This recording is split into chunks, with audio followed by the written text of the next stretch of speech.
Национальная борьба – это статья особой гордости мужчин-бурят.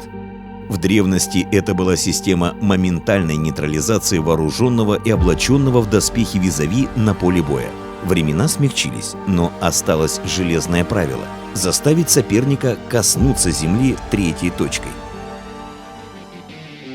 Бурятская национальная борьба сравнима с балансировкой на лезвии бритвы, настолько она непредсказуема.